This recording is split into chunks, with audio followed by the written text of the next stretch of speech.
drunk. You're already drinking your wine. We've only just clicked live and you're like drinking your wine. Cheers me to Texas. No. Definitely not. Well, then at least cheers me to Pennsylvania. That's true, yes. And Nevada. There we go. There we go. We decided that we should have wine on this stream because it's a good day. It's a good day for everyone. What the fuck was the accent? What was that? No. Was that supposed to be an American accent? No, I just got stuck in an accent somewhere. It was not a not. Somehow you managed a non-accent. I didn't know that was possible. An accent that didn't sound like anything. Accent. That's quite talented. Made my own voice. That actually is quite impressive that you managed that. Completely unintentional, I promise. Yes. So, welcome to the madness once again. We're somehow at RWBY season again. And it's already off to a brilliant start. Yeah, that first episode was pretty tits. Pretty tits. It was the tits. Madness. Yeah, it was quite a lot for an 18-minute episode. Oh yeah. I am obviously, well, in terms of technical stuff, I'm usually in charge of basically everything, including doing like the episode editing and stuff. And just checking everything. But I stupidly didn't think of how long it was going to take me to take all those goddamn screen grabs and put them in OBS. Yes. So I've put most of them in, but there will be some that I'll have to drag and drop. So bear with us. Bear with us when we get into that. I went a bit crazy on the screen grabs. I realised. So, but it's the best way to give us some kind of structure to this chaos. Yeah. That webcam is really out of focus. I know. I don't. Do we even have the app on here anymore? To open? I'll get a little look. We can do that. Let's try and get us in focus. I think it's the light. Configure video? It's not happy about the light. We will... Camera control? Yeah. I'll put us real out of focus and then real in focus. Yeah. No, that's not helping. It's just having a bad day, I think. Yeah. Or maybe we're too zoomed in. I don't know. You can still see us, and only we're little blurs. Actually, yeah. I think that's slightly better. It's maybe a little bit better. Yeah. Should we just address cursed corners straight out the bat? I don't think you've got enough people here, to be honest. I know, but people are already bringing it up in the chat. We should wait. We'll hold off. Volume's we'll hold off. Yep. Cool. Okay, we'll turn that up a little bit. Cool. The mic is up now a little bit more. How's this for you guys? Yeah. Is this a little bit better? It's probably also it's just moved slightly. There we go. You always turn it closer to yourself and never to me. Why? I always put a headphone reaction for episodes where you go Banshee because it hurt my ear. So it literally gave me such a fright that my eyes just instantly went moist from just a fear reaction. Because I just wasn't expecting it. So, yeah. We'll kind of just do a brief, introductory chat. I'm sure there's people here that have probably never been here before. There are names that I recognise, of course, as well. But it's always good to just kind of explain the format of... I say format. Like, there's any kind of structure. Just to address a question that's in the chat, for the people that may not have been here before. What are you going to say? With RWBY reactions, we tend to have to wait a week before the reactions go up. I was going to talk about... No, I know, but someone asked. So it's not going to be posted later today on YouTube. It's going to be next week, but I'll hand it over to you to sort of explain a little bit more. Yeah, there's a few people that have never been here, so... Yeah. Basically the format we do of this is we've already recorded our reaction. It's up on Patreon if you want to go that and support that. It's in the description, I think. We also are currently selling those of you that were here last night will have already seen this, but we're selling a print that also is linked below. It's now live to buy, which is cool. We've never sold prints or anything before, so that's fun. Yeah. That's us. This is us. From a convention when we could have conventions. Yes. So you can hop on that if you want. We've already sold a few, which is real cool. Yeah. So it is limited. There's only a few that are there. But if you want one, grab it as quick as you can because there's only a few. So yeah, there is there's a lot to talk about from this episode, but the way we do it is we take it in an order. We used to not do that, and it was chaos. It was chaos. But usually we just use screen grabs to just kind of have an order to this, because I'm sure there are things that you guys want us to talk about, and if there's something particular that you think we should talk about or that you want to point out, then the super chats are on. It's the best way, because obviously these streams progressively every year and almost every chapter get busier, so yeah, they do. Yeah. I'm just going to change this to the keyboard so that I can see the chat more. But without further ado, obviously, if you have not seen Chapter 1, I don't know why you would have clicked this, but if you've not seen it, then please yeet yourself. This is a completely spoiler zone. There are no spoiler-free moments in this, so... Well, there was the start. This is it. If you haven't seen it, this is your cue to go, unless you don't care, in which case... Cool. Awesome. So I will take control of the screen grabs, which are already piling up. I think we counted the total that you had taken across the episode and across the opening, and there was 74. Was bad. The opening was bad. Not bad in the quality, bad in terms of how many screen grabs I took. Yeah, there are so many screen grabs. It's unreal. So firstly, let's talk about this. Well, clearly, Cinder and Cinder's backstory hint, which very, very directly ties to Cinderella. I have been waiting for this. Yeah. For about 6 years. Yeah, you're like, if you're new to the channel, this one has been a consistent Cinder fan despite Cinder's lack of anything. Well, see, the thing is that in the old Tumblr days, the Wild West. Yeah, I would write as Cinder. So in my own like little way, I've kind of like made a sort of backstory for Cinder, which gave her a lot more depth for me. And I know that for some people, they're kind of waiting for the depth of Cinder themselves, which is absolutely valid, not a problem at all. I've been waiting for Cinder backstory forever. And the most that we got were the crumbs that we got in Volume 3. That, and also Volume 7, there was a big hint of this. When she said that, like, Elysians, all they do is hoard power while leaving everyone else to starve. She refuses to starve. Yeah, so that was kind of a big... Yeah, so this is, like, big moment for Cinder stans. Yes, finally. Past and present. Vindication. Yes. And then, of course, the connection to the scrubbing was connected to her clawing the back of this nice chair. Which, I think is a direct link to, like, trauma. And her, like, memory. This memory, I feel like, connects to, like, an anxious part of her past.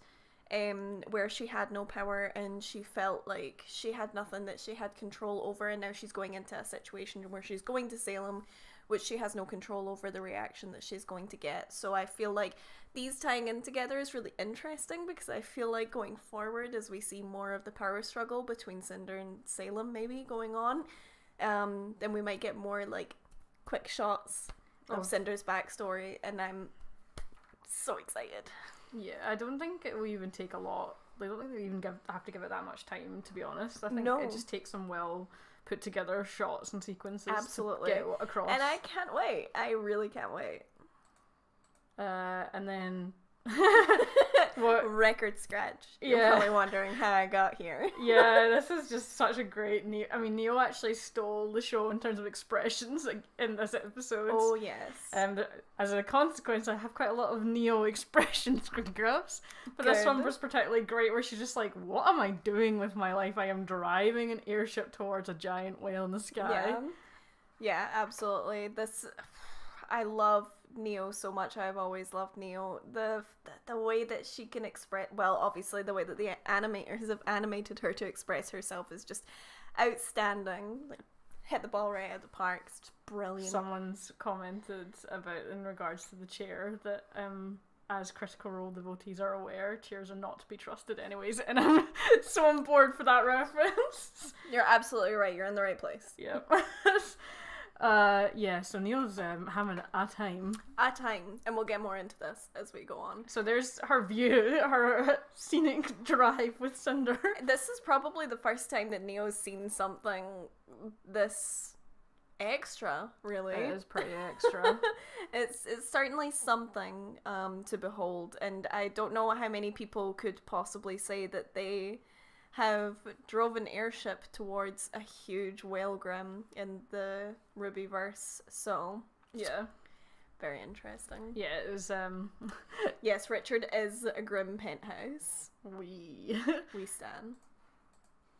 So yeah, more continuing the trend. Neo, like, again, like the driving up to the weird whale landing ports was weird enough, and now inside it, she's just like, what's going on and here? This is her, like, looking and being like, what the fuck have I got myself into? I was initially like, why the landing pads? Because obviously I didn't think airships. I thought, but then I was like, oh yes, but some of the Grimm will just like land sometimes. Yeah, the Grimm would need to land. Yeah. Like, it's probably not built for airships to just fly on, but yeah, the landing bays are just like full of TIE fighters. Yeah.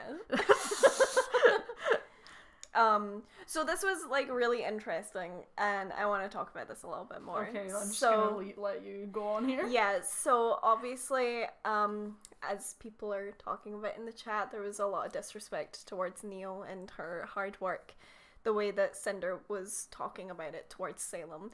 And I think this is like a really interesting thing, because I don't put it past Cinder to do it intentionally, to be like, I did all of this. This is all mine and I'm going to take credit for it, even though she had like nothing to do with it, as in actually doing it.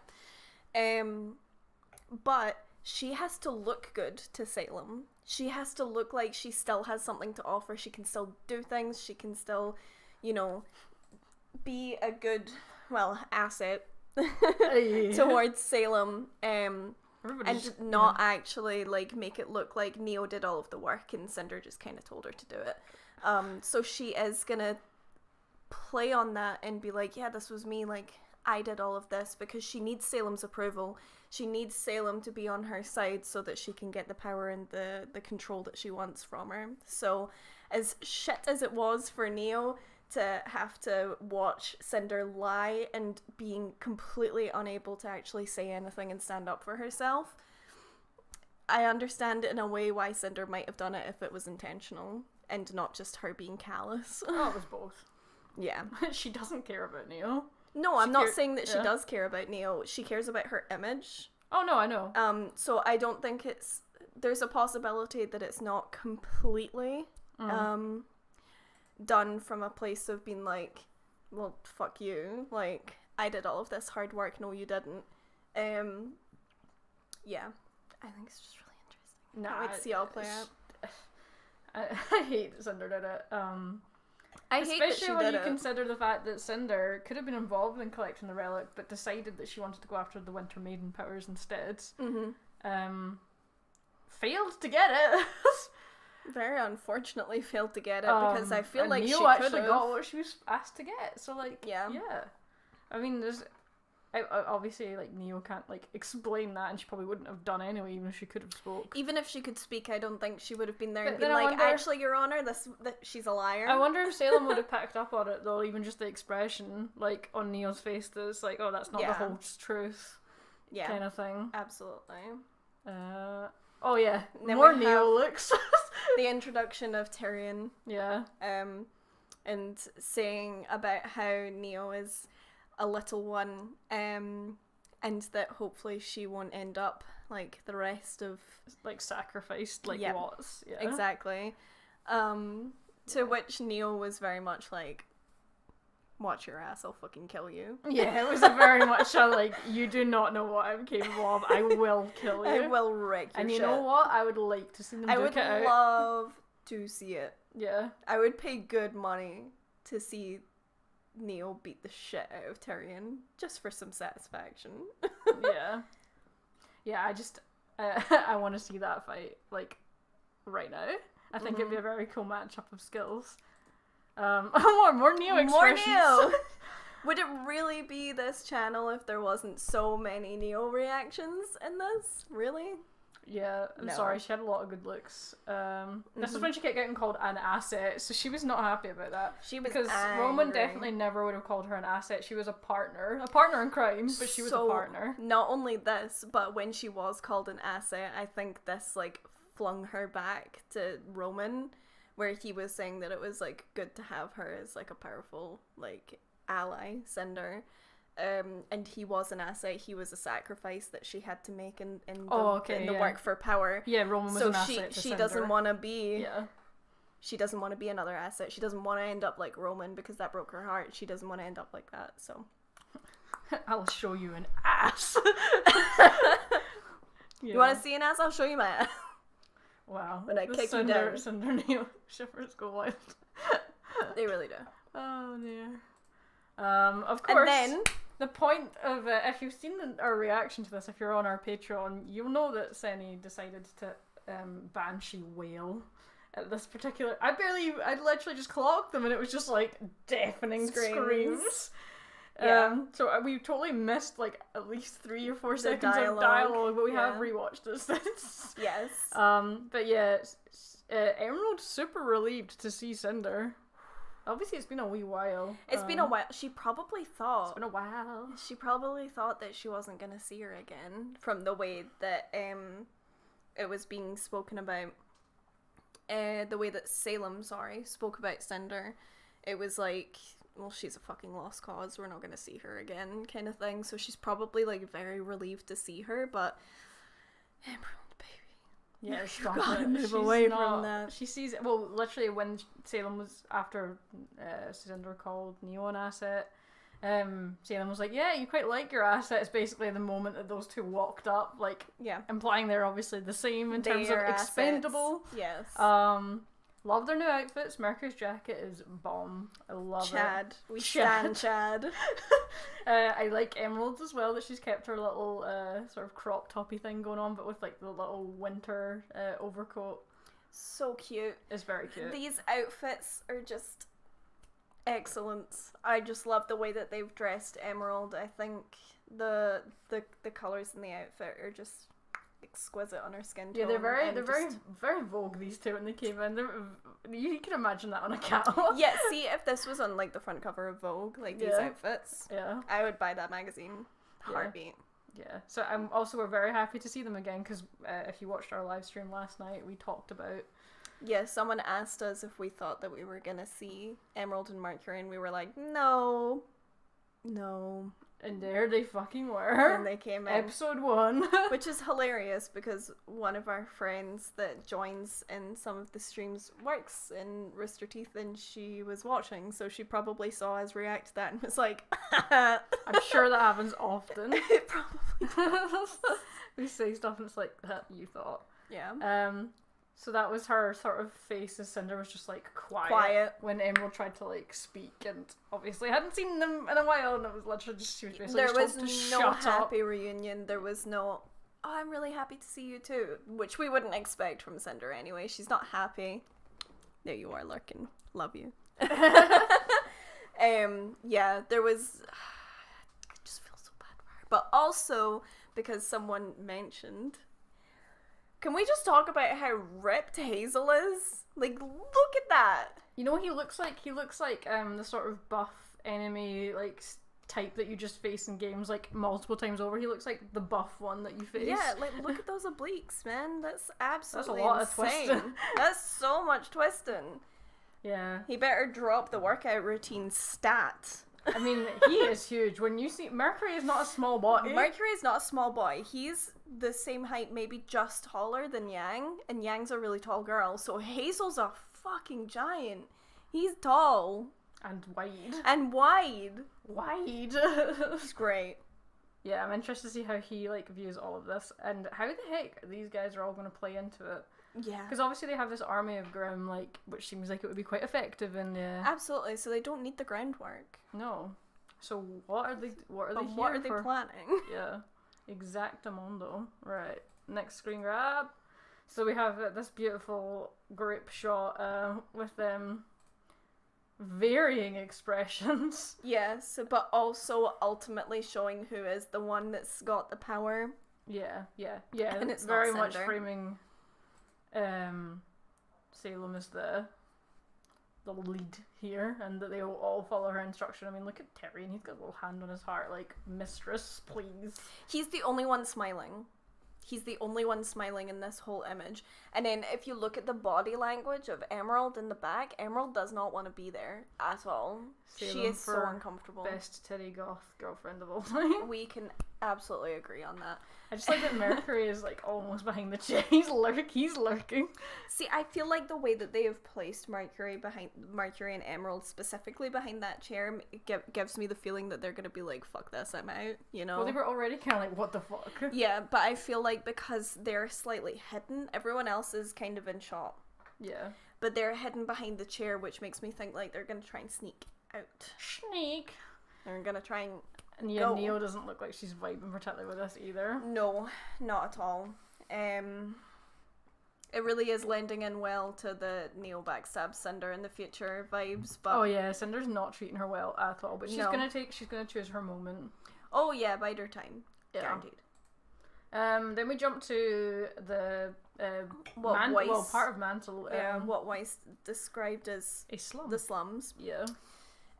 But what I find really interesting is this is all of the faunus. Yeah. There's looks like it's basically all these faunus have congregated in very shanty town. Everyone in the shop was faunus apart from Oscar. And that old guy with his little badger. Oh yeah, paws. we got him. I love him. We got him. Don't worry, I got him. I love him. There was a really cute child in the shot just before this that had like her hair tied back in a bun, and she had little like bun ears. Oh, she was so cute. I was like, I will look after you. Give me a big hug. I do like that. That the Oscar found like some random sanctuary here. It was like watching a Christmas movie or something. Yeah, and they were all like, "Oh, child, yes, here. Let me give you some soup. Let me give you some sustenance." And there he is, so with there's his beautiful hands. Yes, his little. Is it a badger or a mole or a vole? Maybe it gives me real Wind in the Willows vibes. Yeah, he's good. He's a good boy, and we hope that he survives the oncoming storm. I hope he is okay. But that was very wholesome to see that Oscar was being looked after, as he deserved to be. And then.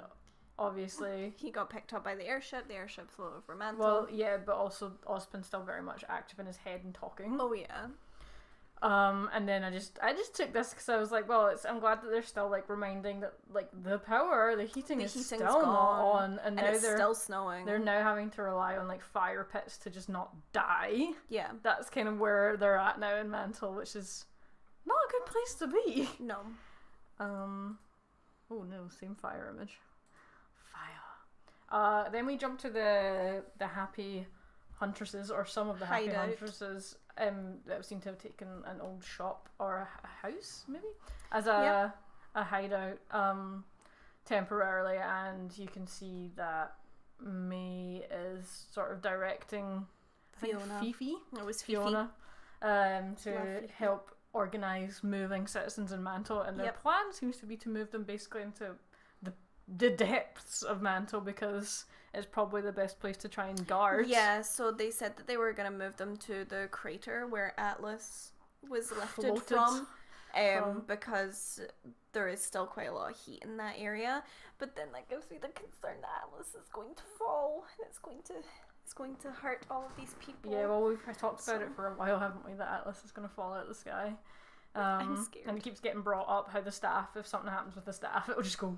Yeah, if the staff like is moved, taken away, whatever, Atlas falls. So seems like a good idea, but yeah, if Atlas falls, not such a good idea. It gives me kind of the Two Towers vibes from Lord of the Rings, when they have to like hide all the citizens in the caves behind the actual fortress. But in my head, like just like that situation, it's like, where do they go? There's no way out. There's no way like out. So if they do get overwhelmed, it's basically just a death trap. Yeah, it's a complete death trap. Yeah, there's no ifs or buts about it. If Atlas falls, that is a death trap. Yeah, or even if the Grimm like just overtake, they can't fight them off anymore. But it's nice to see the Happy Huntresses are going to be playing a role. I'm glad that they didn't just be like, oh, well, our leader's gone, like, we have no idea where she is. Guess we need to sit in our hands and wait. Yeah, they were like, nope, we're doing our shit. We're here to protect Mantle. We're going to save the citizens and do what we can. And so we're going to just do it. So I do like that proactive role that they're taking. Absolutely. This was wholesome as fuck. So obviously Oscar was just like, oh my god, please don't barrel me, because you always barrel me, and it was just a soft, like, I'm glad you're alive hug. Yeah. Yeah. So that was wholesome. So wholesome. Yeah. I really liked that. And the way that, like, when Nora did go in with the soft hug and he was kind of like, oh. Well, yeah, 'cause he thought he was gonna get and then was over. like, yeah, this is a good hug, you know? It's like... Yeah. That's an interesting point, actually, that they maybe are going to try and use Amity Arena, now the tower, as maybe a potential evacuation. Like, that would be interesting if they put everyone in there and just floated them somewhere else. Yeah, absolutely. We shall see how that goes. Also, someone said, I can't find the comment, maybe it was taken away. Well, the chat is moving fairly quickly. Yeah, but someone said, you know, maybe also Oscar was a bit like... Because he wasn't entirely sure that it was Nora, because it was Neo at one point. That's a really good point to make. True. Not something that I've considered, but... Yeah, because last time, it was very much Neo was taking Nora's form, so... Mm-hmm. Yikes. That is very valid. I like that, actually, as a detail too. An extra layer to that interaction. I think I screen grabbed this purely for Blake's hair, to be honest, because we knew that she had an updated hair model because they posted it a while ago. But it was nice to see it in action, and it just looks so floofy. See the way that she has like these like little side bits that just like turn in. Yeah, it's adorbs, and it frames her face so cute. So I'm glad to see that her hair does have some bounce now. Oh, she's so cute. Like, how can anyone be that pretty? She's animated, so she gets a pass, but like... yeah, she don't have to do anything to look pretty. She's so cute. But yeah, I'm very happy to see that they have made that improvement. It makes a huge difference. Yeah. Makes me super happy. I also, Maria just not giving a shit in the background. She's just staring. Like, she's almost staring into the camera. She's just like, I see you watching. Yeah, she's watching us all like, that's the kind of content you wanted. It's like, yes, you know Maria. What we need to make sure we do? I know this is a little bit of a detraction point, but we need to make sure we get our magical box of predictions done in this, because we always do it in the first episode, and it's usually horrifically wrong when we open it in the last episode. So we do need to do that at the end of this live stream. You put the box away. I know where it is. I know, but you put it away. It's not that hard to find. You're often leaving the stream to just go and do something. Love the way that Joanna didn't throw it down as a trust a schnee to whinge about creature comforts, but rather you're one of the team, pull your weight. Yeah. True. Like, absolutely. They just didn't give them a time to mope. They were like, well, you're either, like, with us or against us. Like, if you're not going to help, then just go. Yeah, it was very much a, like, you pull your weight and you help us out and that's that. Or, like, you are literally just a fucking dead weight to me and you're absolutely useless to everything. Yeah. And... fair enough. Absolutely fair enough. Valid. And then we had this, I think I literally screen grabbed this, not because it was just a nice job, but also why Yang sitting on the table the way she did, like, no heterosexual reason for it. Only the gays sit on tables. Like, you have seats, there are clearly seats, and you chose to sit on the table. Her feet are on a seat. And Yang has a habit of sitting weird. She was doing it last volume too. She's just, it's the ongoing gay meme that, like, gay people cannot sit normally. No. Particularly that. I hate it because I sit like that on things, so it's a bit of it feels like a bit of a call it. I sit like that as well. Nah, you sit like Jean, you're like, whoa. No, I don't. Chairs are for heterosexuals. Well, I don't know about that. Looking at that screen grab of characters. Yeah. I took this bit was really sad. I love this whole sequence where it was the back and forth between them making their different decisions about what they were gonna do and why. But this was just so angsty. Like the seeing the possessions of people that had clearly either died or like something bad had happened like the photo here, and then there was like the watch, suitcase. And there was like a suitcase that was half packed with like glasses broken. Yeah, like I love touches like that where it's again showing the sort of civilian costs to things. It was just a nice touch, like that they're, and sort of I guess almost justifies why Yang is doing what she's doing, is like there's a very visible like threat right now to people of Mantle and people that could still be saved, so she's very much on that right now rather than anything else. Oh yeah, absolutely. And those kind of like possessions scattered around sort of solidify that for her. Obviously we have this interesting point of contention between RWBY and Yang that we don't often see, but there's been sort of hints that this was coming for a while. Yep. Because obviously we had in last volume where Yang and Blake kind of went off their own accord with choosing to tell Robyn about stuff. Yep. And that was not something that RWBY probably would have been on board with.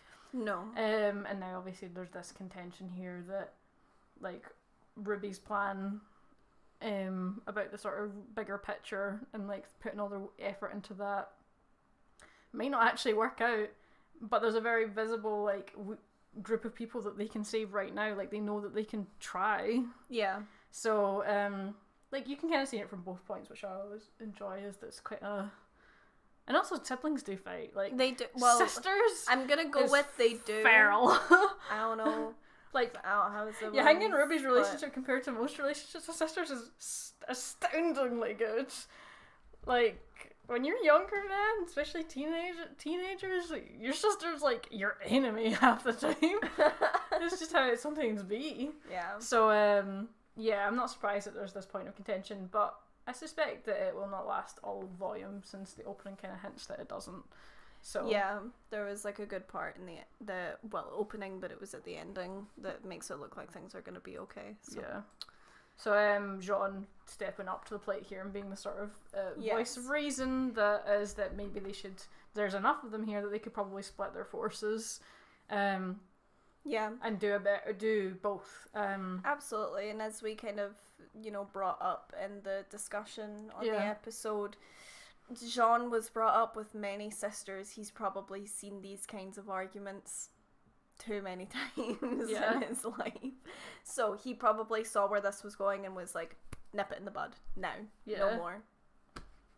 Yeah. So I'm glad to see that he's stepping up. And then you made that interesting point when we were doing the discussion and reaction. He has seen siblings fight because he had so many sisters. So like he does probably know how to ease tension quite quickly. Yes, Red Riot. We do love Libra John. You literally said that in the reaction, and I was just like, ugh! Yes. Stop star-splitting these characters. Jean is really tall. He is tall. Like, he is so tall. Yang's actually supposed to be taller than that, and I'm gonna go with depth perception of where she's standing compared to everyone else. Just makes her look smaller. She's taller than that. Oh, no. Why did I screen grab the sad cat? Sad cat. So this was obviously like, I mean, the way that things ended here were not particularly positive. As much as Jean managed to at least have them all come to an agreement, it wasn't a unanimous agreement. It wasn't like, oh yeah, you guys be good, we'll be good, like let's you guys be safe. Yeah, like, it was very much a heated like end to things, which is not great, especially if anything happens to anyone. No, and that's why I feel like we didn't actually get like a goodbye between Blake and Yang like we kind of hoped we were gonna get, because it happened. We didn't know how this was gonna happen. We had no idea that the splitting of the team was gonna actually be the result of an argument rather than a mutual decision. Yep. Which obviously changed this here because what was it Yang said? She was just like, I'm gonna go and try and do something, basically. Like, yeah, she was basically insinuating that sitting around and arguing about it is gonna do absolutely nothing, so she's gonna fucking go and do what she needs to do. So I'm kind of here for it though, and also good point that this could lead to a good chat between Nora and Blake, because obviously they're both a bit upset with the way that like Ren and Yang have exited this situation. So and also things were a bit tense between Ren and Nora prior to this volume even starting. So it's not great. It's not great, but it's entertaining. It's so entertaining. I love the angst. I am very much here for the angst. So and it can't always be smooth sailing. This is a high tension situation, and people like are gonna want to do different things and think what they're doing is right. And it's not like either party are actually doing something particularly wrong. No. It's just that there's obviously a disagreement on what is more important. Yes. Miyuki. The transitions between their argument and the present time were so well done. When Ren stepped up and was like, I'm gonna go and help Yang, and it was like the present day like acknowledgement that Ren was also there, but then like the kind of when Yang turned away and he was like sad because he kind of wanted the group to stay together as well, and was having that kind of toss up in his head about if he'd done the right thing. We love to see it. This heart face, as much as it sucked, it was kind of like I was enjoying it for what it was. Because like the thing is, when you get stuff like this, it means that the reconciliation is so much sweeter as well, like when things are smoothed over or whatever. Winter, you say that like I'm not about to cry at any moment ever in my life. What was it you were about to cry about earlier? In RWBY? I don't even know, to be honest. Oh, actually, it was the opening bit with the trailer old trailer inclusions. You were like, I could cry over this right now. Oh, yeah. Yes. Y'all keep saying that Yang's a bottom. I just don't get it. Oh no, don't you dare bring this up again. I'm not, but like so many people have said it at this point, and I'm like, guys. Please stop it. We cannot go into this. This resulted in like a 10-minute argument last volume's live streams. We can't do it. Everyone like, no. All the people that were here last year like, oh no, PTSD. Not the war. And then we got this really cool shot of Penny with her maiden eyes because she was basically being told like, you're too special, like you need to stay here and not get involved, it's too dangerous. And she was just like, fuck that, I'm doing shit. Yeah. Also the way that her voice was like so barren of emotion prior to that, because she's obviously harboring a lot of guilt. Yeah. Sad. Yeah, no, it was cool to see her maiden eyes, the animation in the maiden eyes with Penny's colour scheme. So fantastic. Just such a nice look. Then we have... I hate that. Someone said Mum said it was my turn to turn on the Xbox. Yeah, and if her eyes go like red, it means it's a red ring of doom for your Xbox. Yeah. I like the fact that Blake was reassuring RWBY here. I really like that because I feel like Blake and RWBY don't get a lot of contact together, so it was like really nice. Yeah. Really nice for that little bit of like, it's okay, she's gonna come around eventually, she's just a little bit mad right now, and RWBY was just like, I hope so. That's interesting actually. Yeah, it's true that Blake, Weiss and RWBY are all characters who've experienced the consequences of big decisions. So it's true. Obviously for Weiss with the Schnee Dust Company, like it's a very, very big operation that has had a lot of effect on her life and other people's lives, and the same with obviously the White Fang for Blake. So they do have more concern with the bigger picture at points, which makes sense for their characters, that they see the goal is like they have to communicate with the other kingdoms and give them a chance. And it's not that like they're like totally like Mantle is just completely a lost cause. No, they're seeing the bigger picture of what could be potential future consequences if they don't do it now. Yeah. So. Yes. And then we got this scene where Ironwood makes a daring phone call. A little check-in phone call. No, actually, before this, I didn't take a screen grab, but Weiss says like she has a way to get them up to the base of Atlas. And then she got cut off. What's your plan? But what the hell is her plan? Like, what's your plan? She can't glyph her way up there, so... No, what's your plan? What's she doing? Is she gonna... I don't know. I have no idea what her plan is. I really, really wanted this to be a butt call. Yeah. Hey! What? Someone said it at the same time as me. Ironwood butt calling. I don't think so. No. But yeah, it was a pretty manipulative call. To try and make it seem like he cared about her safety when it's not really that. He wants to secure the maiden powers. A really interesting thing to point out here as well is that everyone was like, oh no, when Ironwood was on the phone, Blake was the only one that was like, this isn't fucking right. Well, it was when he started talking, her eyes shifted a little bit because she recognised the manipulation right away, the emotional straight manipulation. Away because she's been through it. She knows what to look for in that. Oh yeah, when people pretend to care in their own really skewed, fucked up manipulative way. Yep. To get you to do things that they want. Yeah, she kind of recognised that right away, which was quite a nice little detail. Yeah. Absolutely. And also we stand there. Ruby just been we stand. Yeah. Well, she didn't quite hang up right away, but yeah, no. When Ruby came on and was like, "No, actually, here's what I'm gonna say," and he was like, "Fuck you! You don't know anything. You're a child." And she was just like, oh, "Okay." Well, I wouldn't be surprised if he also made this call to try and track down their location, but I don't think it went long enough for them to get there quickly. No. Yeah, so I suspect it was partially maybe to try and trace that scroll.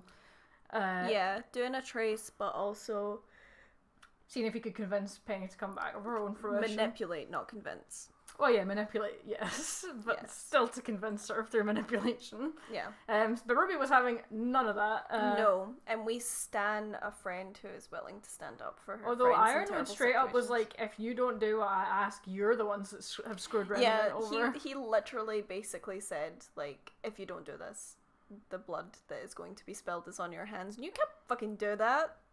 No. He has a lot more blood in his hands, and we will get to that. Oh, currently, yes. Where's that? So that was a cute little hug of reassurance, because Penny's really having a time at the moment. She's really having a time, and people can always, go on and say, whatever, she's just a robot, she can't really feel it, but she does, yeah. She might not understand the feelings, that doesn't mean that she doesn't feel them, though. So. The feelings. Yeah, it was very soft, and I'm all for Penny getting good hugs from the other people. She deserves good hugs. She does. And then we had this scene. Probably the most chaotic... Considering we had a scene in a whale, this was probably the most chaotic scene of the episode. This sequence? Yeah. So we got poor little Marrow here, who really needs to just leave the Aesops at this point. Doesn't need to necessarily join, anyone else, but he's clearly not fitting in with the rest of them. No. As I suspected from the trailer, they are looking at Clover's body. Yep. So it was interesting to see just how upset that he was. He is the rookie, but it's not just from being the rookie. He actually does care and feel things. Yeah. Way more than the others do, and I'm sure that he saw Clover as a mentor and a friend. He absolutely would have. Yeah. Guaranteed.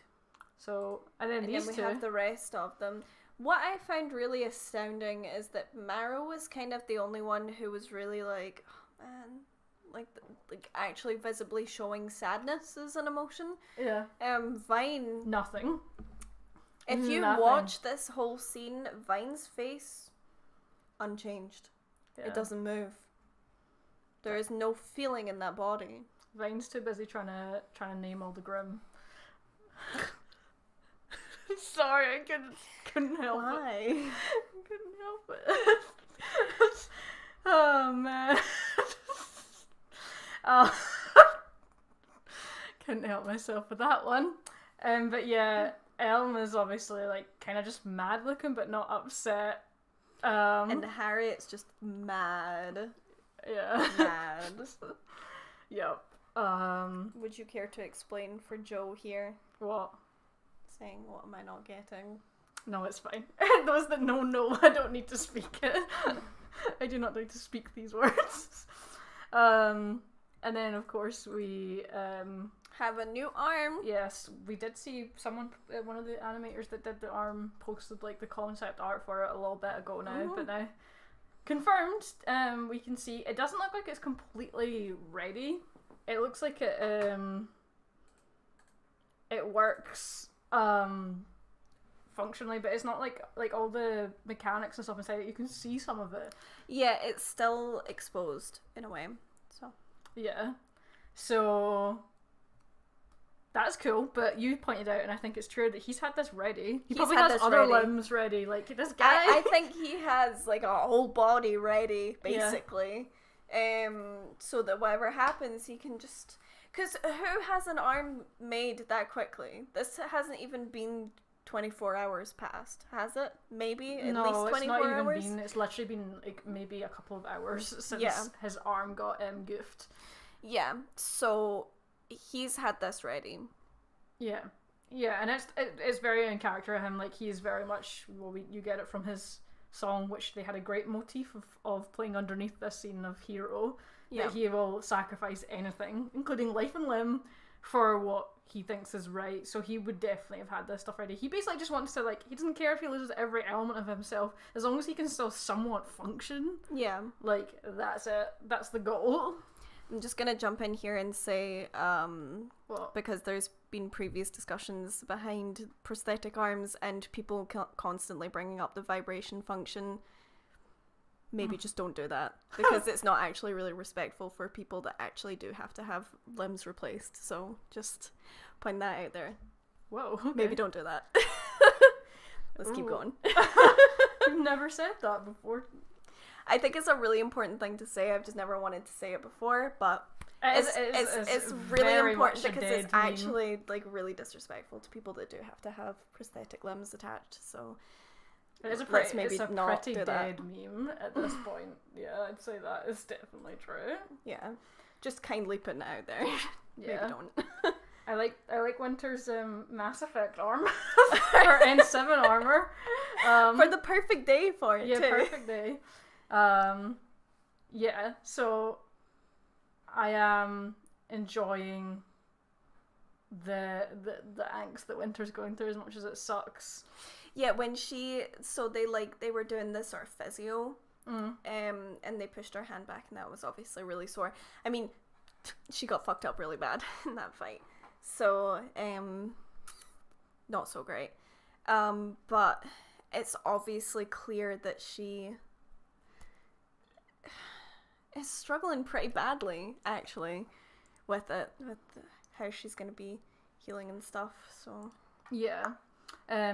Winter's gonna have a time this season, and it's a shame, but clearly, like, Cinder really fucked her up. As soon as she lost her aura, it was like she took a lot of damage. She did, because both of her arms are having issues. Yeah, they are. So yeah, it's possible that both of her arms are gonna be in a brace like that. That's true. It could be, because the other one's not having a good time either. No. I think I'll need to start adding screen grabs soon, because I took way too many of this scene. I think that's probably got our most visceral reaction in the episodes, to be honest. I mean, audio-wise, yeah, you broke me with the Emerald and Mercury one. I'm sorry, I'm just really excited about But with this one, I think it was the most visceral. Like, both kind of lost their minds. In the run-up to the scene when he started saying, like, I will do, like, whatever it takes. No matter the cost. In my head, I was like, man, imagine he just went out and shot them. But I was totally joking about it in my head, and then crazy man went and did it. He went and shot them.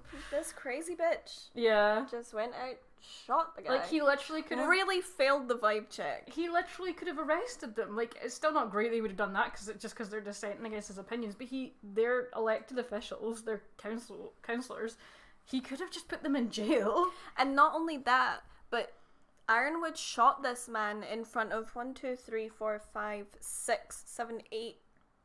or 9 witnesses. Yeah.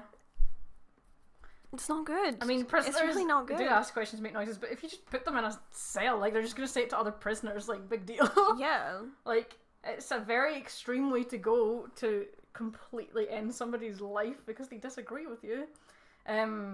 Yeah.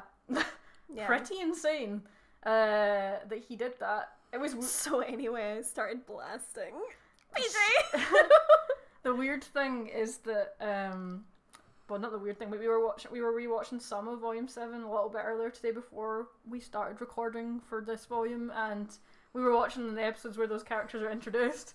So it's a bit of a like, what the hell? Because we just watched them, and then it's something like, oh, they've just been shot and dead. Yeah. So yeah, his daddy status revoked. Well, yeah, it's definitely the quickest way to deal with it, but it just shows like how extreme the Ironwood is now being, that like disagreeing with him is worthy of being shot now. What would you do if you saw someone that disagrees with you?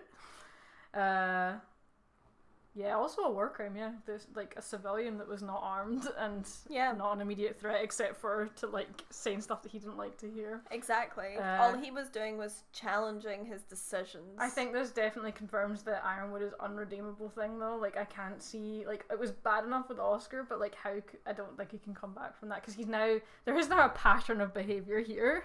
Yeah. A very clear pattern of behaviour. Yeah. Yeah, because in one of the episodes that we rewatched today, he said, I'm not going to become like Lionheart, but like, he might not be like Lionheart, but he's certainly worse. He's just out there killing people. He's not cowardly like Lionheart in terms of like fearing for his life, but like this is not any good either. Absolutely this. Yeah. You don't have friends anymore, only subordinates. Well, the opening very much plays into that, but we'll get to that. We will get to that. But obviously the Aesop's reactions here, like Qrow is shocked. Vine doesn't change. Doesn't change. That's sus. Yeah. And then Elm is like surprised, but not as surprised as Qrow. That's true. Because at the end of the day, this is an Elysian official that was elected, like, by the people, and the Aesops serve Atlas. They don't just serve Ironwood. No, they don't. That is someone that he would have probably easily been assigned to protect at some point. Yeah. So it's very shocking to him that Ironwood would just be like, yeah, I'm the king.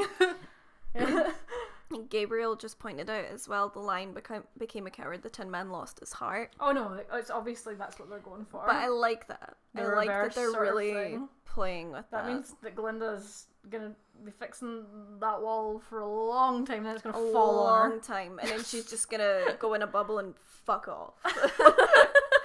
Maybe she already has. Maybe that's where she's at. Maybe she has. Maybe that's why we haven't seen her. She just put herself in a bubble and was like, fuck y'all, I'm out of here, and just left. Yeah, and also this scene, I think I've got the screen grabs. This is now where I'm going to have to start throwing screen grabs in. Oh jeez. Do you mind if I open the window? Sure, go for it. Hot as balls. So we got this, there's a big winter schnee. So we got this reaction from Winter. Oh no, I moved some.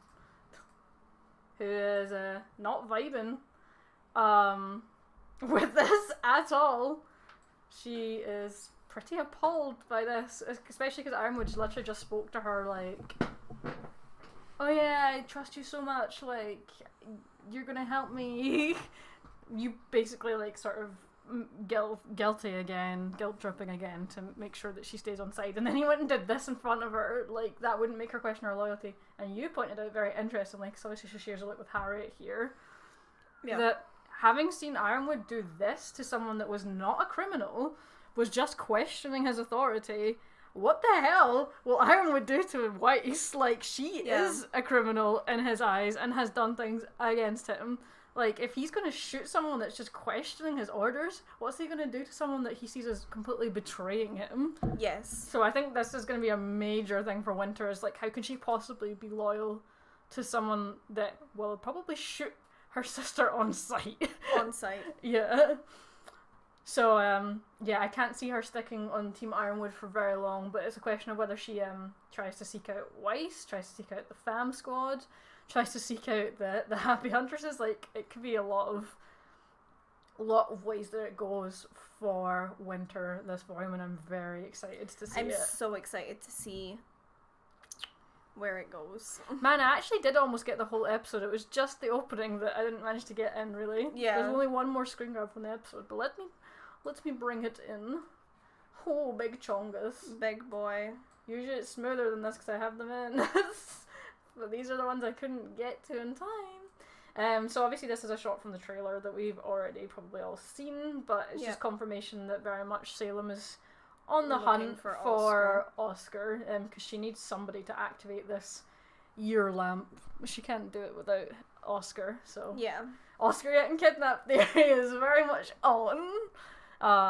Can't wait to see that boy The opening doesn't make this better, by the way. The opening only makes this seem more likely. But now we are going to be jumping to our opening screen grabs, so... Yeah. I think I've got the lyrics.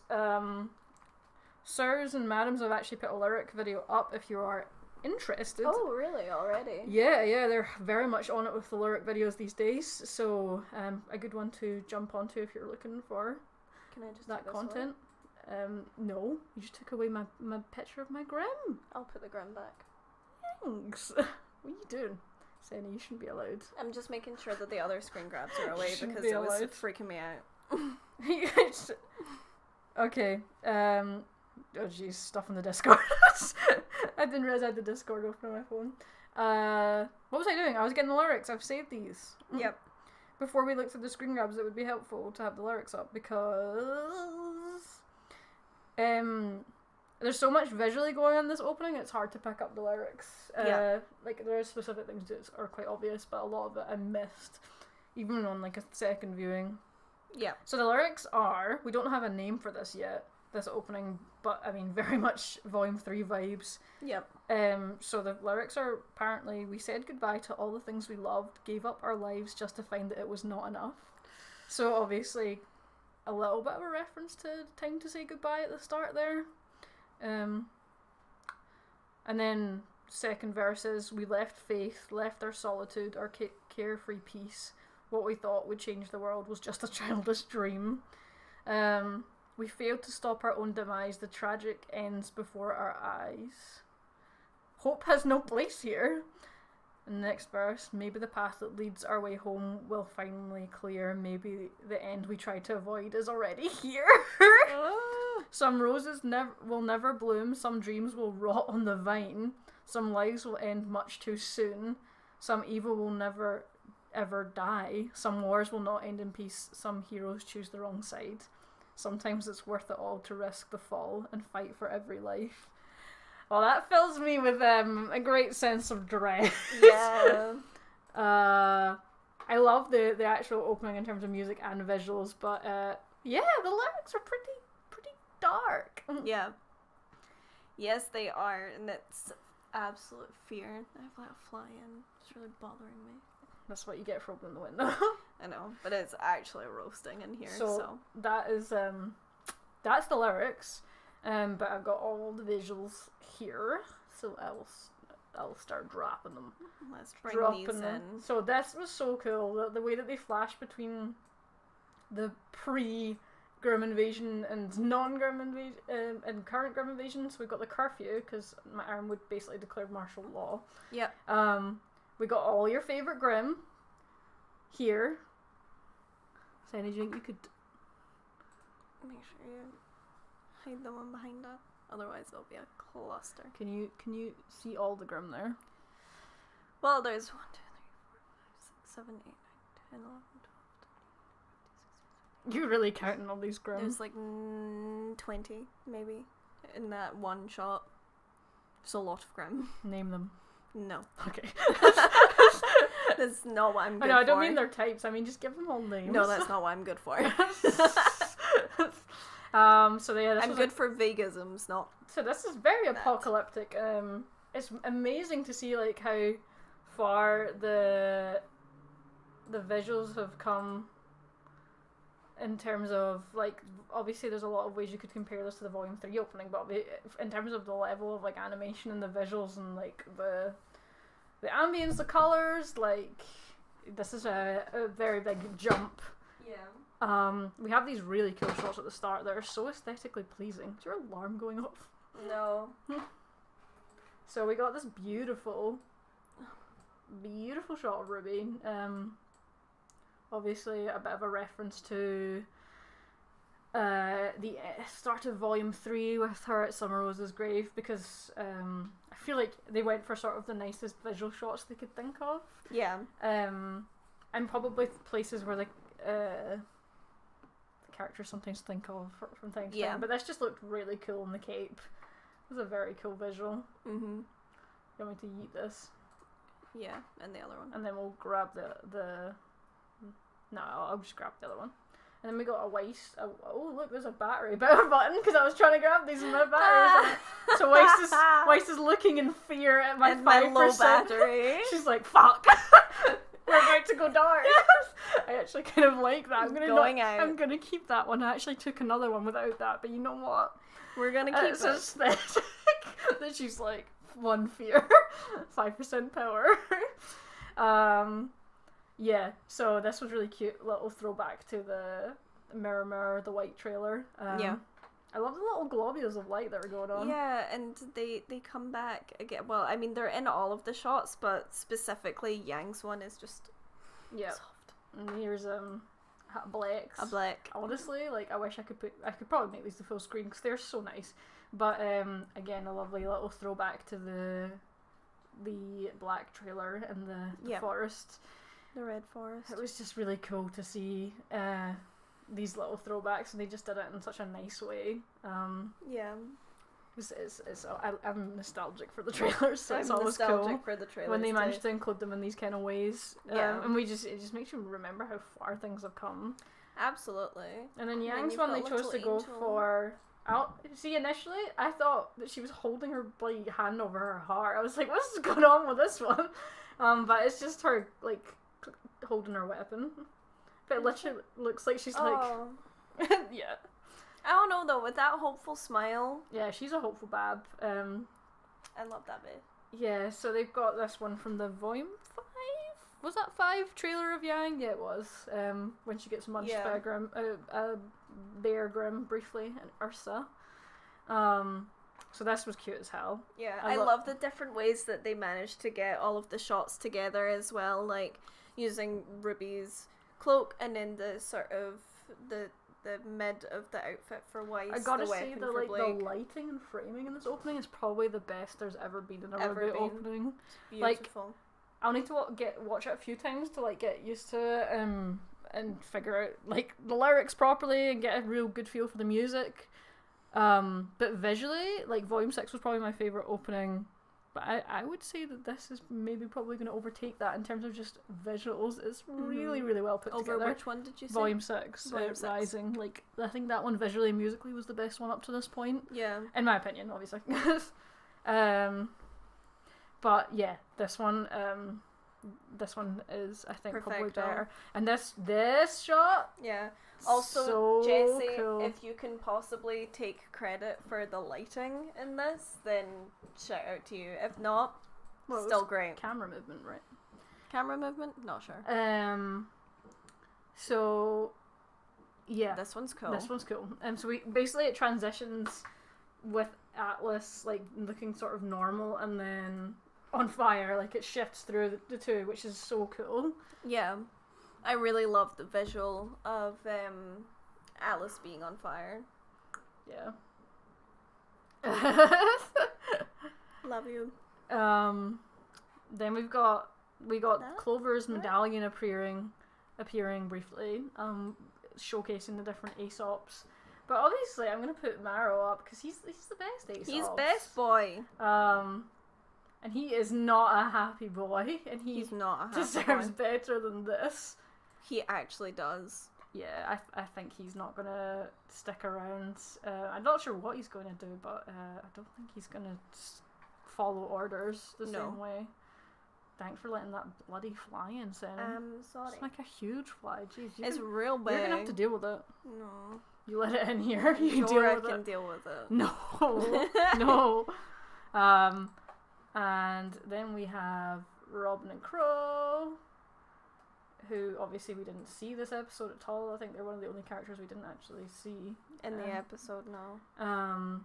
Yeah, so they're obviously in jail, jailbirds, living their best jail life. Gonna obviously hatch a plan to break out together, I'm sure. Yeah, it's just whether they do it themselves or whether they manage to somehow rope Winter into it, or Marrow, or whoever the hell. Yeah. Yeah, she could be truthing him. That's kind of what I thought, was because obviously Robyn very much like the handshake with her semblance. Yeah, absolutely. But also he was sitting and looking kind of downtrodden, and she kind of like helped him stand up and like see eye to eye. She was sympathetic to his like stuff at the end of the volume. Yes, shout out to edit composition in particular for how many transitions. And fantastic job. There's so much. The layering stuff with the early shots in the opening are so cool. Now this is a shot of nightmares, but it's true great. Shot of nightmares. Now that's very much just telling me that Oscar's gonna get to Salem. I just don't know what she's gonna do to him. Yeah. But I feel like this hints that she probably will get him. You know what's I think cool about this too is, do you remember the end of the Volume 5 opening, like where Salem goes all big spooky? Yeah. But she looks a bit insane. She looks kind of like a wacky inflatable. Yeah, I feel like they've like sort of got their they groove. Understand the tone that they're yeah, going they've for. got the groove. Like that was never like that opening in itself, especially the last bit, was never that pleasing. She's the fly. Who? Salem. Someone said she's the fly. Ew. Now that I've spoken to the fly wants to be friends. But yeah, it's cool to see that they kind of now get like how to do Salem visually spookily without it looking stupid. Yeah, absolutely. So that is nice to see. Wacky inflatable Salem. Oh, do you remember the wacky inflatable Grimm? That was a time. Volume 4. This is a really cool shot. Oh, so I didn't actually notice this shot, but so this is a nice one on the tundra. We've got a very obvious visual of a divide here between Ren and Nora. And Jean, to be fair. Well, Jean's in the middle. Jean's because he's the mediator. He's the mediator. He's very far away from them. But yeah, obviously, like showing the distance between the two of them, which is. Would you agree? What is that Naruto's fault? Oh yeah, it's very Naruto Sasuke with Sakura in the middle. What opening was that? Can't remember. I don't know. My wee brain is trying to remember, but actually, yeah, that's exactly what that reminds me of. What are you doing? Yeah. I'm trying to keep some semblance of order. Semblance of order? You don't know how to do that. How dare You're the chaos in this stream. So don't pretend to me that you're going to keep this in order.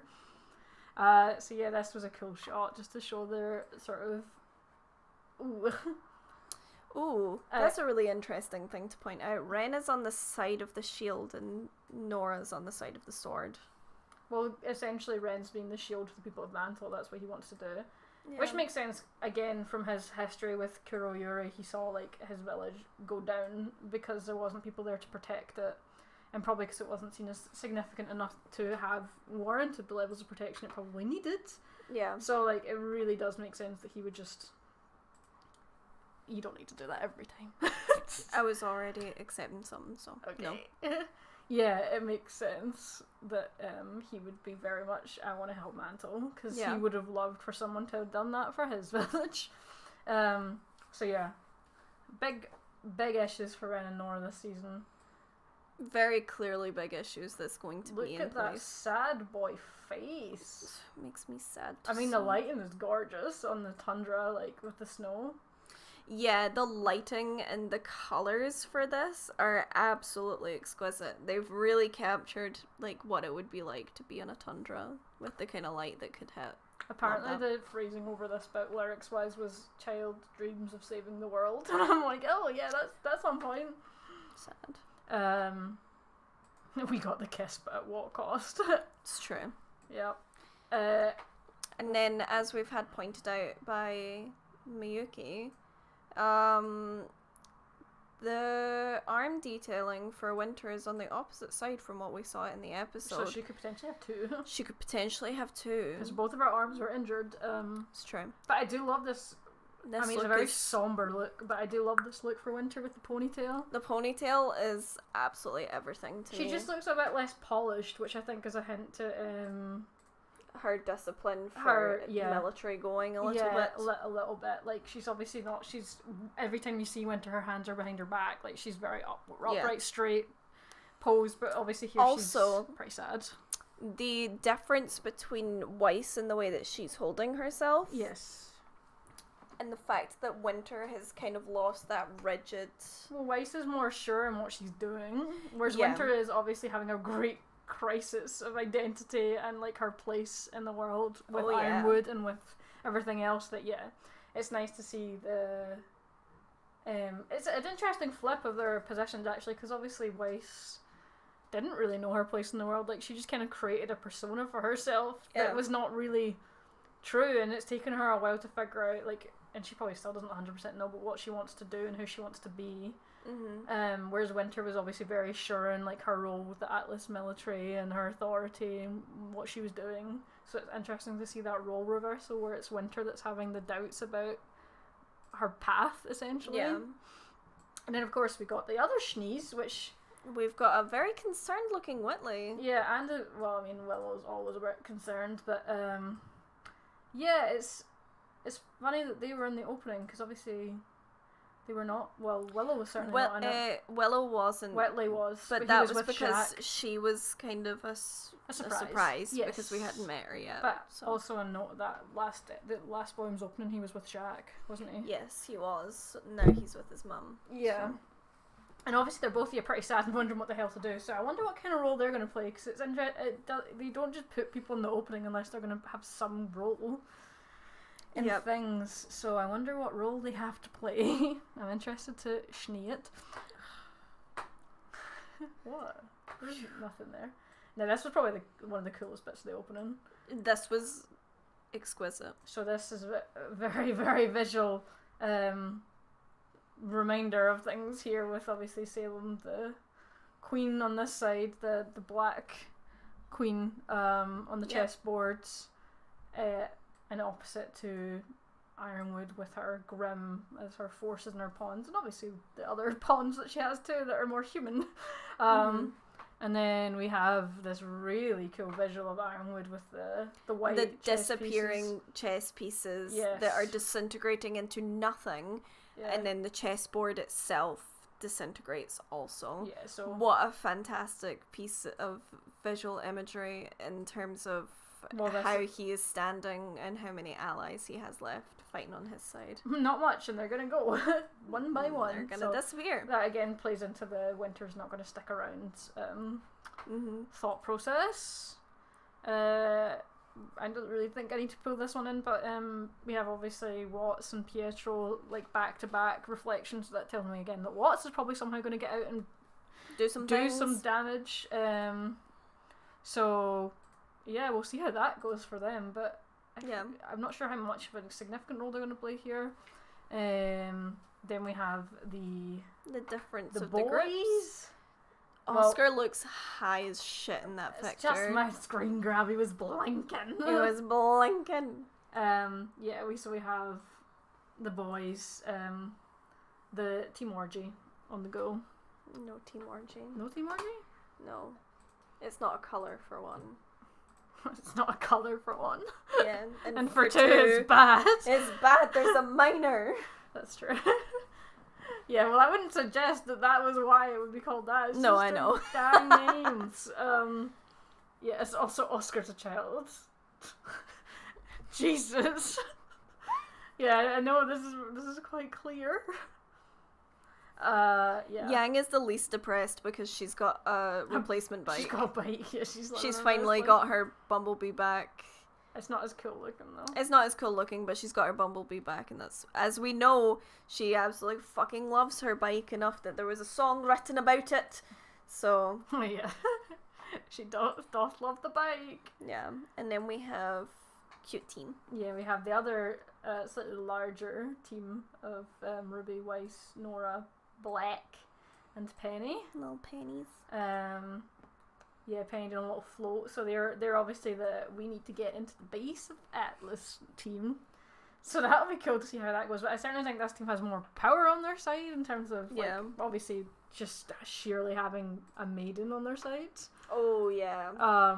But yeah, and also Nora and Weiss. But yeah, they've got a good variation of skills here. Yeah, I really like the variation of skills amongst this group of girls. And now this is probably the coolest shot in the opening, and I want to make it my background. I'm gonna let it take up the whole screen because it deserves the whole screen. It does. So we just need to appreciate. This is such a cool shot. When you think of what RWBY's like animation and visuals used to look like, and this is where we're at, like this is crazy. It's absolutely amazing. Yeah. Like, the way that they just threw their budget at this one grab, fucking beautiful, man. Yeah, it's cool to see. But that, I guess, does suggest that at some point there will be a united front. Obviously, the way that they've split it is still the two separate groups, but I think eventually we're going to see them have to reunite and work together. I feel like Blake's jacket's changed a little bit at the back. Okay. You might as well just hide that one. Yeah, may as well just hide that one. It's huge. But then we've got this reassuring look between the sisters. Yeah, so that gives me hope that eventually there will be some kind of agreement between them, like, or at least that they do end up eventually working together again to resolve things. Yeah. So, yeah, this makes me feel like as much as they're off doing their own things, nah, it's a trap. Okay. That's bait. Yeah. Yeah. I agree. It could be a trap. It could be absolutely a trap and everything's not okay. Yeah. Then we have, we're very happy about this. Neo is finally in the opening. Woo! We celebrate, but also, can we just have a moment of silence for Emerald waving at Cinder and getting absolutely fucking patched? Yeah, absolutely fucking patched. That's such a Scottish word. I feel bad for her. She got fucking patched, mate. But yeah, I'm so happy to see that Neo is in the opening, giving Cinder the most disgruntled look possible, and then Emerald's like, hey, and she also was like, because it's like a sad dog. Yeah, I just want Emerald to like realize it's not gonna happen. Not worth it, it's baby. Not worth Walk it. away. You deserve better than Cinderfall. When you send 1K to your favorite streamer you simp for and they don't say your name. That's also true. She's standing with Neo, which I do feel like is probably and near the heroes. That's a really good point, Winter. I hope that there is some credibility in that. But I think out of everyone, like, they're probably the two most likely to not completely go along with everything. Neo, because she's sick of being used and like not appreciated, and she's then seen Emerald what obviously happens to Roman as well, so she doesn't want that. Oh, we're nearly at my Chad screenshot. Chad! Well, wait, first we have the agony of Cinderfall. So we sort of saw her go a bit feral at the end of Volume 7 with her arm. It looks like the Grimm stuff is causing her pain, which I'm not surprised at, but it seems to be expanding volume by volume. Yeah. So it's not surprising that this is actually... Well, her arm, when Winter severed it like caused her agony. Like agony. So when we heard her talk back in Volume 3 about when she got some of the You'll appreciate this. Cinder looks like she's hitting an Ariana Grande note. At least Ariana makes it look effortless. That's true. Yeah, so it kind of makes me think back to in Volume 3 when we had that flashback episode for Cinder, and she got some of the maiden powers from Amber, but not all of them, and she was like, it burns like a hunger, but I like it. Like, obviously that was quite painful for her to get only half of the powers and then have to deal with the confliction of them both. That would be so cool if she eventually became an apathy Grimm. That would be so cool. It's on the cards. Yeah, because then she really would just feel like cards. She wouldn't feel anything for anything. She would just be apathetic to everything. I mean, she barely feels anything apart from anger. Yeah, but like that would be such a cool way for her to go. It's just to become, and especially if it's potentially that full screen that. What Chad? Full screen Chad. Chad's gonna get a full screen moment. Full Look screen at Chad. We fucking love Chad. Look at the colors that they chose. See that like little tipple of the orange. Well, I'm just thinking. Stan. What was that I said? I was like, you could totally imagine this on his dating profile, and it just says like "Burn, baby, burn." It says like title with flame emojis. Like, this is just like ultimate Chad. That's not what you said. What you said was you wanted to change your profile picture on Twitter to this and change your name to Burn, baby, burn. Well, yeah, but it's because of that specific notion that I would like to change it to that. I do want the jacket though, it's really cool. I want the Mercury jacket. Cosplayers are like, oh, it's so pretty, but also how do I do? Me sends picture to Alyssa. How do I do this? Yeah, I mean, at least you'll be warm in that cosplay, like, no issues there. Well, that's the problem, is that you'll be warm in these cosplays, and the only RTX in existence is in Austin in the middle of summer. Heck we'll all fucking die, is what I'm saying. Yeah, it's weird to think nobody's actually got to really do the winter outfits properly to RTX. No. Because it was obviously at RTX that they showed them last 2019. Sad. What? What's sad? I want them. What's I want to be at a convention and see them. Okay. It's quite weird to think that, though, that nobody's actually tested this out. No, obviously this we had beautiful colouring. Spooky boys. So, confirmation maybe that there is something very similar inside the staff of creation. Because let's get rid of Chad. Let's get rid of Chad. Yeah, this is very similar. The smoke effects are exquisite. Yeah, I feel like they've improved even since Volume 6. They just look smoother and more smoky. Yeah. Than they did before. And obviously this was right after they sort of appeared in Salem's Eyes, which again, obviously is her goal. Yes. Then we have this, again, the divided group shot. Also, can we just take a moment to appreciate how beautiful Yang looks in her this? Stance in this? Her stance, the way that the wind's catching her hair and like pulling it to the side. Yeah, it's a great Baby, look. get a fucking undercut. I swear to God, I would never simp harder for an animated character than if she got an undercut. Alright. Oh man. I truly would. You just went a bit feral there. But that's a good angle for Yang. This is a great angle for Yang. Yang. Yeah, we see the divide here, obviously, in the teams again. What I really hate is that RWBY's scythe is the divider between the two of them. Yeah. And they're both standing at the forefront, like they're the sort of leaders of each. Yeah, they're like policy. the leaders of each team. Yeah, that is you, feral lesbian noises. It's true, and I stand by it. Yeah. And now we've got can we talk about the way Yang got Pietro's keys? Oh, yeah, I love everybody's over this. It's like, that was just great. That energy I could honestly drink up. It's just fantastic, man. Just fill my cup up. Yeah. Now we get to probably like the most cryptic, very Volume 3 reminiscent. Yeah, a bit of the opening. So we got them all literally falling through the ground, you know, like they kind of did in the Volume 3 opening, where they all just fell and held hands and then kept falling. Yep. Again, kind of crazy to think how far like stuff has come with the animation when we compare the two. Yep. Yeah, this was not so good. It suggests that like everything's probably going to go well at some point. Like it's going to go bad, then it's going to go well, then it's going to go really bad. Really bad. It's basically they're thinking that they've made a victory, and then it just fucking That drops. is the arc for me.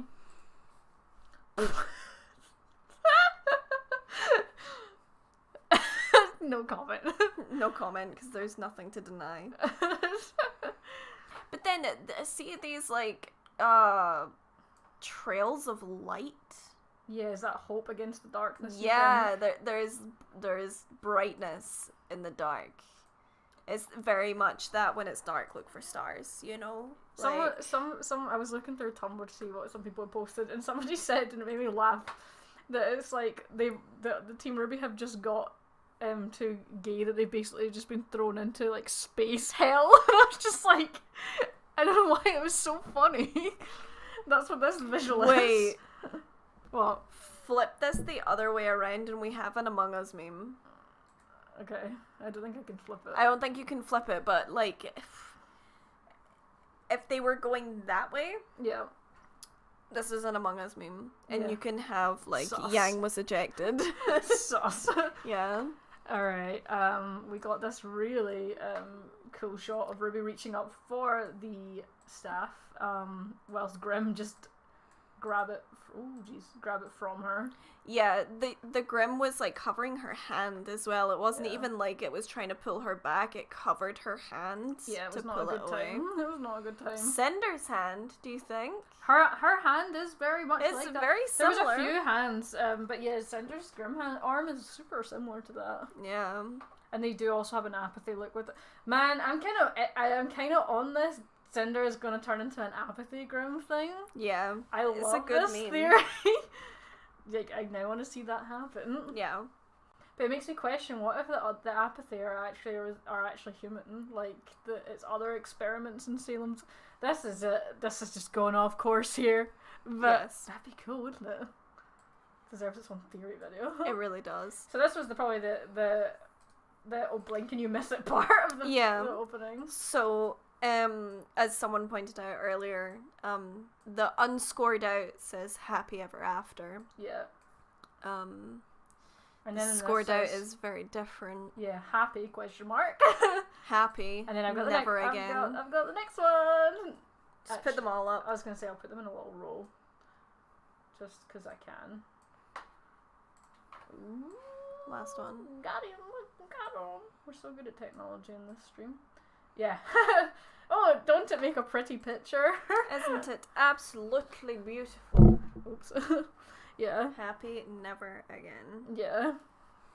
It's the fact that it's happy with a question mark. Well, like, it suggests, as we were saying, that it seems to be going in a good direction, and then it gets taken away from them. And then it's snatch. Yeah. We know that this volume is 14 episodes, so there's a lot of ways that this can go up and down. A lot to cover. Yeah. And we know it's also over 48 hours, so again, a lot could happen in 48 hours. Yeah. Absolutely. It does make me want to die inside a little bit. I can't believe that they're gonna, like, you know how these scores are through things? It makes me really worried that Happy, Never, and Again are probably gonna lose limbs this volume. Scared. Why did you throw this in? I'm on the side with the, like, mouse. I was just trying to be helpful. Special. This bit was cool. So it took me a sec to realise this was Penny, because it's obviously the orange hair and the maiden eyes. You should put up both of these. Yeah, I'm gonna. So that's, like, her maiden eyes there to tell you it's Penny. Yeah. And then but not only that, when it transitions between her eyes narrow. Her eyes narrow, but the first thing that shows that things are going badly is that the actual colour in Penny's eyes in this first one, where it's blue, flash red a couple of times, and then the whole image goes red. Yeah. So yeah, I think the people on the Penny's gonna get hacked theory are quite accurate. Yeah. If you've got that on your we will get that. We will be doing our bingo soon. We do need our bingo. Yeah, we do. Our bingo's fun. I remember I was just like, Maria's gonna die, and then she never died, but I was like, she didn't get screen time. It's a kind of death. Yeah.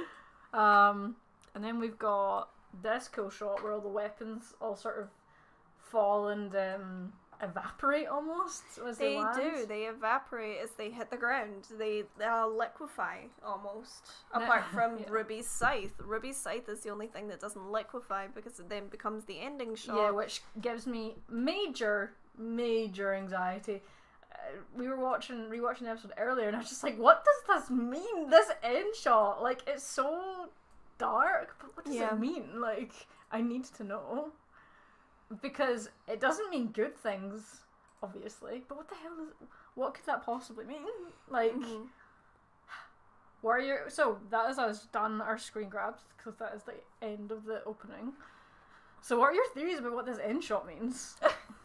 What?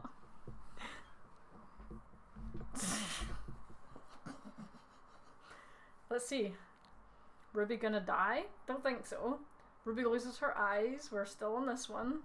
Getting kidnapped. Eye patch again. I don't know. I feel like it's not gonna be those things. Don't just when a Blake dies just because. I feel like Blake might actually get really quite hurt. No, she's gonna be fine. I feel like she might. Just because Aaron's screamed quite hurt. Having to scream record this. And seems to cry quite a lot during filming. We're good. The only thing it might be to me is that it's a visual that whatever happens, Ruby ends up alone. Like, whether it's that she's kidnapped or she's separated from them in another way, like, I can't imagine it's, like, to the point that they literally hate her and none of them want anything to do with her. No. But I think there's definitely a separation somehow, that it's just Ruby is, like, the last man standing in whatever scenario. And that gives me fear. We got 14 episodes of this, man. 14 episodes of this. Yeah. To try and figure out what the hell that must mean. Doesn't mean good things though. It does not bode well. No, it does not. Bode the well opening tries to like G you up towards the end, and then it's just like, psych. Anyway, psych. Yeah. It's like Ironwood turns Winter into the Tin Lady. I don't think so. I think Winter is not gonna go that way. I don't think Winter is gonna stick around for very long. No, I think she'll probably make a choice quite quickly and then have to stick with it. Why is everybody's on the Blake losing legs thing? Is it just because of that? It's still because of that damn graphic. Yeah. They really do. And thank you so much, Sirs and Madams Entertainment, for all the good work you do. With getting the lyric video up so quick. Lyric videos, because that was fast. Yeah, that fast was pretty, as hell. Pretty rapid fire. Yeah. Yeah. And that's kind of where we've left it, really. That's like all we know of episode 1. Yeah. And that's a lot. That's a lot, but it's not a whole lot that we actually know. But it's great setup for the rest of the volume. Yeah. In terms of premieres, where would you kind of put it against the others? Strong. Yeah. This is strong, and you have to remember that my memory is like sucks. Okay, so I probably shouldn't have asked you. But I would put this up there as one of the strongest openings for the volume. Opening episodes, I mean. Yeah. Yeah. It's certainly one of the strongest. It's better than Volume 7's opening. Yeah. It's better than Volume 5's, which isn't that hard. It's better than Volume 4's. 3, yeah, it's better than Volume 3. I don't know if you can really judge Volume 1 and 2 with the later volumes because they just, like, they're so different. And, like, obviously the episode starts are a lot smaller. Like, I don't think you can, it's fair to compare. But if you take it from Volume 3 onwards, I don't know if this beats 6. I think it might. I need to rewatch it a few times. I would need to rewatch the first episode of 6. I love 6's premiere a lot. So, yeah. I don't know, man. I feel like this... So for me, I would say my favourite premiere episodes are Volume 3, 6, and this one. Where they rank hard to tell. I would have to rewatch the other 2, and in this one. To see where it stands. I think I need to rewatch it a lot, but 6 just always sticks with me premiere wise is like the best one in terms of how good it was. It was the one time like where almost all of the like RWBY fandom actually were kind of like, yeah, we liked that one. And then obviously by the time we got to like halfway through 6, it was suddenly like, oh no. Yeah. Very suddenly big disagreements. And it's like, okay. Very big disagreements after the midpoint of 6, but I liked it. Premiere 1, the first episode, most people actually did enjoy it. So, yeah, I think this one is definitely better than 7, but I don't know if it's B6. But it's a great setup for the rest of the volume. Yeah. Which is a long one. Certainly is a long one. You know what I can't wait for now? When we get the runtime and the title and thumbnail for chapter 2. That's one of my favourite things is when we get that and everyone's like, yeah. Oh, but it must be this thing and this thing and this thing. Yeah, the theorizing that starts jumping in and it's like... Yeah. So, we're pretty hyped for next episode, but I have no idea what's going to happen. I assume that we're going to have to jump to Robyn and Qrow because we've not seen them. So I gotta say we're going to go there at some point. I don't know if we're going to see like switches between characters a lot or if we're going to kind of stick with maybe 1 or 2 groups each episode instead of jumping around too much. Jessie says she was very busy on chapter 2. You were busy all volume. But we appreciate the hard work, and it must be said that the fact that this was majority done by workers working from home is pretty great. Yeah, considering what everyone has had to put up with the pandemic and working from home, and obviously that slows down the process because it's not as simple as going up to someone's desk and being like, hey, I was thinking of doing this, what do you think? It's a lot of emailing and trying to explain what's happening. It's a long, hard process. So the hard work and the way that it's pulled out the bag from episode 1 is amazing. It's certainly the best it's ever looked visually. Like, yeah. I think it's probably time for you to tell everybody else. Well, actually, no, I'm gonna go and get some water before I do this because I feel like it's going to be too chaotic. Okay. Yeah, we're gonna do that, and then we're gonna do our God, that door slammed. we're gonna do our prediction-y things that we usually do at the start of the volume live streams, that tend not to be very accurate. Certainly last volume I think we only predicted like 2 things accurately, which is not great. Senny didn't die, she went to get water, but she doesn't know how to leave a room without making everybody very aware that she has left the room. If you were here for any of the Volume 6 live streams, you'll know that Senny is actually less chaotic somehow now in terms of causing disruption on the live stream. She knocked T over like on a hard drive in our Volume 6 live stream one time when we didn't have the full setup we have now, so yes, she is a chaotic presence. She is a dramatic one too. Yang had so much sapphic energy just in this one episode. Yang continues to just like, in all the small and the large ways, just not very straight in her behaviour. Hey. Is Yang ever straight in her behaviour? No, probably not. I'm just saying how, like, people were saying that you died because the way you exited was so loud. Yeah, the door slams real fucking loud. So dramatic. It wasn't me being dramatic, it's because the window's open, which I... Do you remember that time that you spilled tea on the hard drive during one of our live streams? In our old flat, yeah. You remember that? Yes, I do remember that. Here's some paper so that we can do the... Oh, yeah, we have to have paper, that's right. But first you need to do something. Yes, so anyone who was in our live stream yesterday already knows this. Quite sad news. Well, it's not really. So sad. It's so sad. It's not really that sad for me because it's done. It's over. However, Cursed Corner, which I know a lot of people loved and appreciated last year, is no longer in action. It's dead. She's killed it. Cursed Corner is over officially. Officially? Called. I wish we had music. Yeah. Just like really emotional music. Yeah. Oh man. So listen, we had a good run.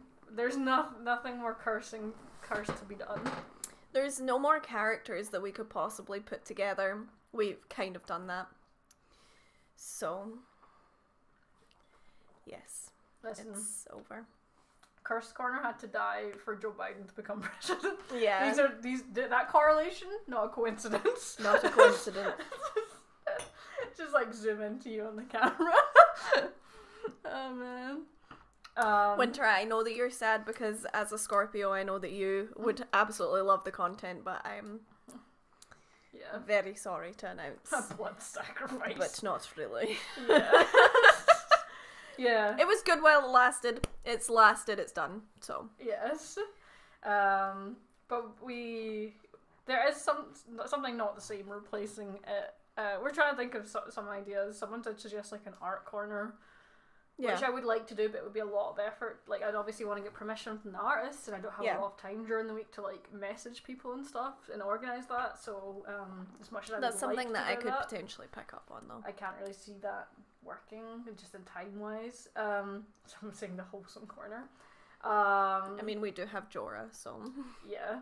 He's as wholesome as we need. So, what we do have instead, briefly... is a quick rundown. But I don't even know what I'm going to call it. The chaotic Senny recap. So basically, totally inspired by the fact that one time when we were doing a reaction for something else, after we'd done recording, Senny managed to recap the episode like in the most chaotic Senny way possible. But it was pretty accurate. But it was really funny. I might actually edit this audio at some point to like clips of the episode because I feel like it's going to be quite meaningful knowing how you speak about anything ever. Yeah. And I want you guys to like rate it out of 10 for accuracy. For accuracy. The actual events of the episodes. So if you this is actually so much pressure. I'm also going to run a timer for a minute. Okay. You got a minute to do this. A minute? Chaotic Sandy and Ruby recap. Oh god, okay. Such a catchy name. It really is that Always Sunny in Philadelphia. Maybe I will eventually get a timer on the screen. Maybe we'll advance to that. Maybe. But yeah, I don't know how accurate it's going to be, but you guys in the chat, once you're done and the timer's up, we'll get you guys to rate it out of 10 for accuracy. Okay. Because I feel like it's going to be all over the place. I don't know if you can have screen grabs on screen. That seems like cheating. I just need visual pointers. Okay. That's all. I'm not actually going to be like, this happened and this happened and this happened. I just need visual pointers so that I don't... It's just a recap for chapter 1. So we'll do just every chapter. 1. Yeah. Yeah. This is going to go so bad. So badly. Yeah. You ready? No. Okay. Saini, if you could summarize the events of RWBY Volume 8, Chapter 1 in 1 minute, please. Starting now.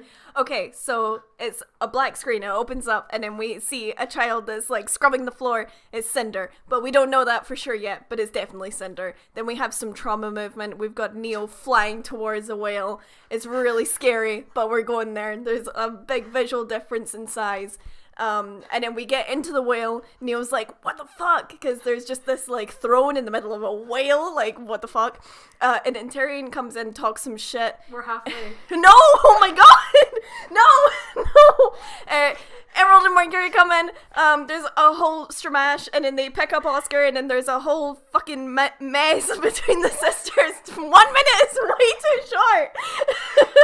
And then the team split up, and there's like a cool cutscene between the two of them, and then Ironwood shoots a guy wildly in the middle of nowhere. And Winter questions her choices, and then we cut back to Salem, and she's like, fucking go and find this child for me. Go, goodbye. That was exactly a minute.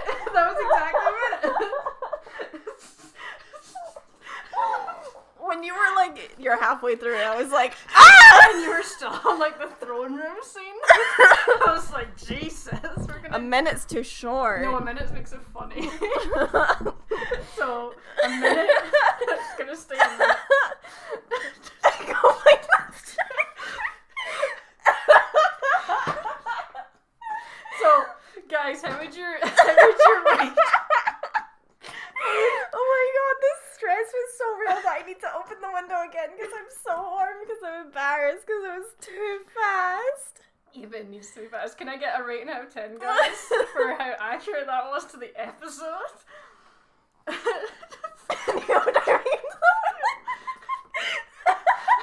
Yeah, when you said that, I was like, God, this episode was fucking insane. When you were like, yeah, Neo's driving into a whale.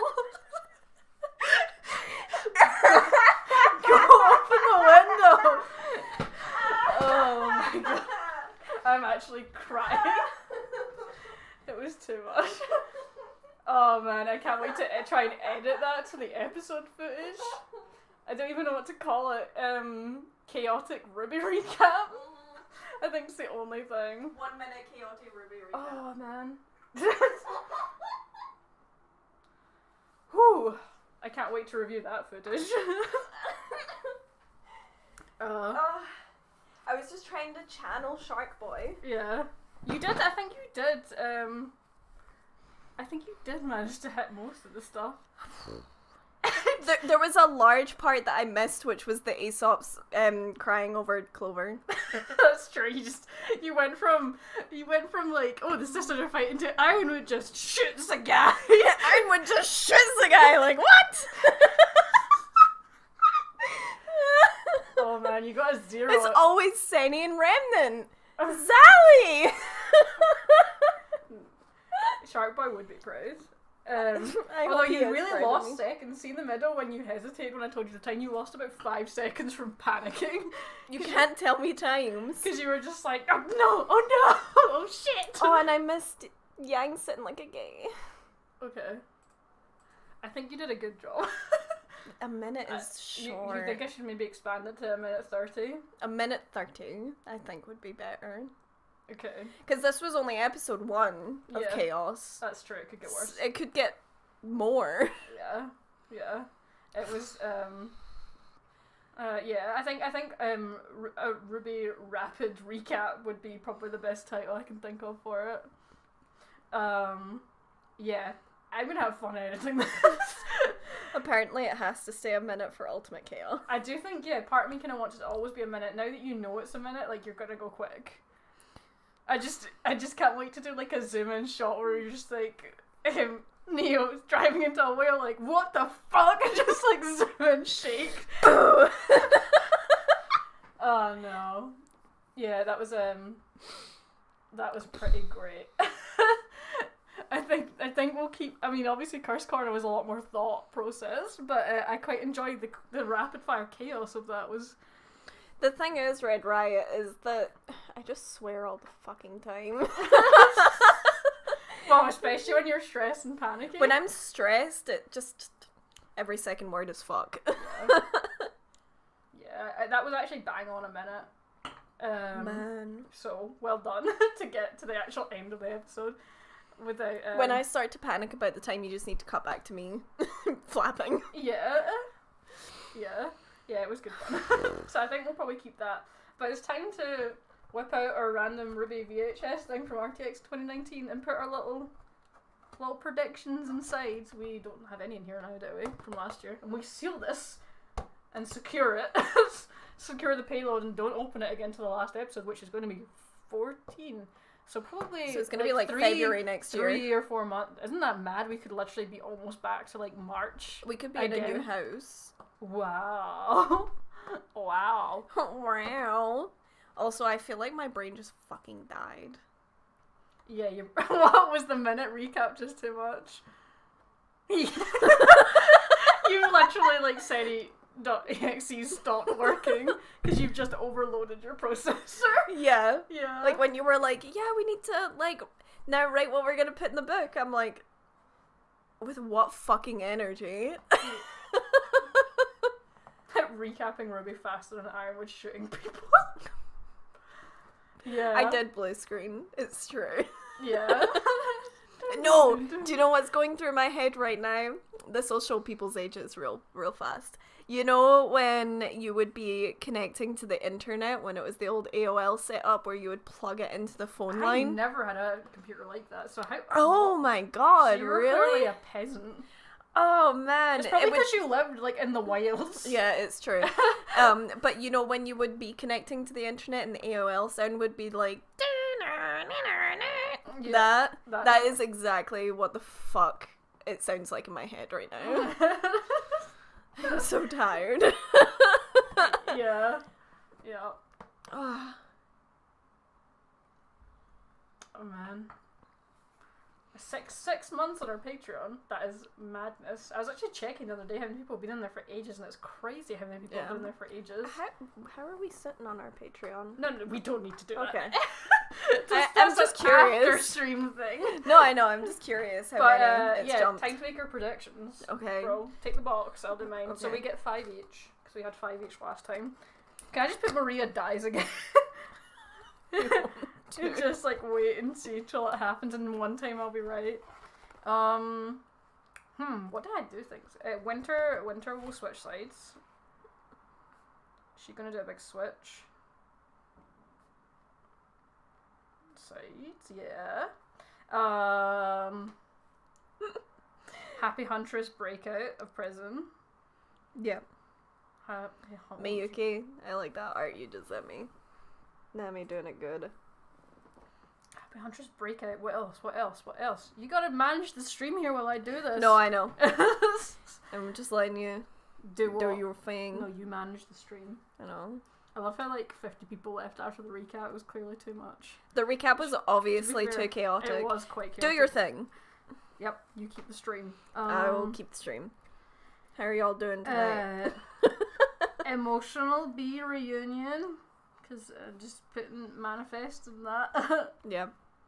Aaron would shoot somebody else. Yeah, Aaron did mention that she was having to do scream takes. Shoots so someone else. Penny gets hacked. They're my 5. Okay. Why did you write them so close together? Because then you can put yours below. You'll put yours down here. So are we just putting it in as one piece of paper? Big boy, yeah. Okay. So but then we can't do the pull out. It's fine. Okay. Nobody likes the pull out. Yeah, I didn't want to say it. I could not stop myself, apparently. It was in my head and I'm like, don't say it. Give. You get nothing if you wait for it, wait for it. No, you just get babies. Yeah, we'll read these after you're okay, done. So Winter switches sides, Happy Huntresses breakout, emotional bee reunion, Ironwood shoots someone else. Sorry, that looks like valid. shouts. Yeah, I forgot there's the Penny gets hacked. GalaxyCon live stream too, so that is perfectly valid that people would leave the Oh, stream. absolutely, fair enough. Okay. My mind is always in the gutter, unfortunately.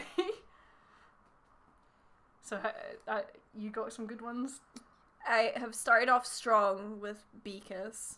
Wow, you're going straight for that? I think a bee kiss could happen. Okay, put it in, that's fine. Manifest it, that's fine.